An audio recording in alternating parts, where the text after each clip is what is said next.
Welcome back. Let's return to that story about people flocking to labs to get tested for COVID-19 as the third wave grips the country.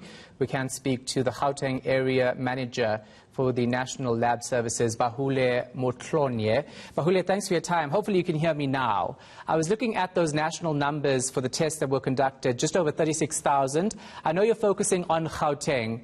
Are you managing with these large numbers? Thanks.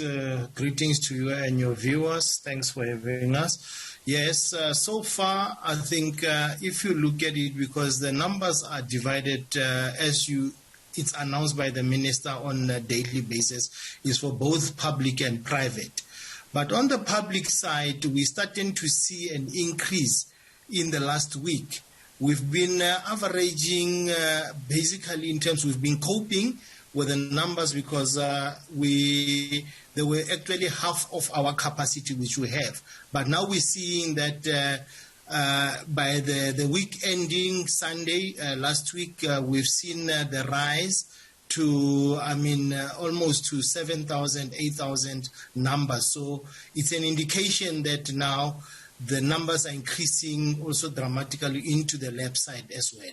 So with that dramatic increase comes the turnaround time for people to get their results. How is that being affected? How long do we have to wait to get your result?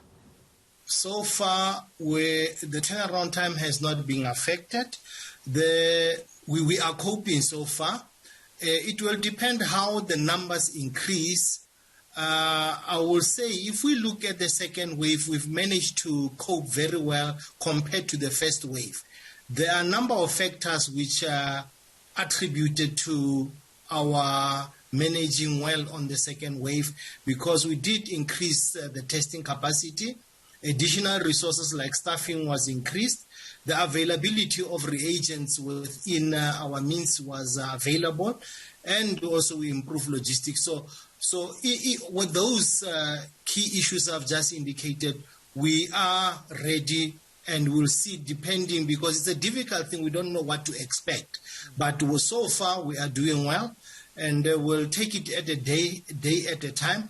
But the fortunate part of it is that the wave is not affecting the entire province.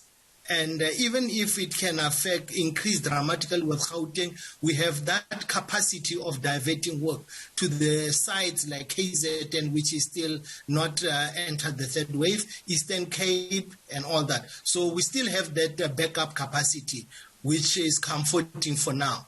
So far, I think we will be able to cope. And just talk to me about your approach to this. You know, private labs at some point wait for a doctor's note because they're inundated. How does it work at the national lab? So on our side, like I indicated, for now we don't have any challenges. The main issue is that, I'm aware that the private have reached the high capacity. They basically at their peak, and possibly that's the reason, because if you find that the numbers are high and you don't know what to expect, even though you put contingency plan and all that, there will be a delay on the turnaround time. Yeah, it's interesting. All right, thank you so much for your time and your insight. Appreciate it. Bahule Motlonye, Gauteng Area Manager for the National Health Laboratory Service.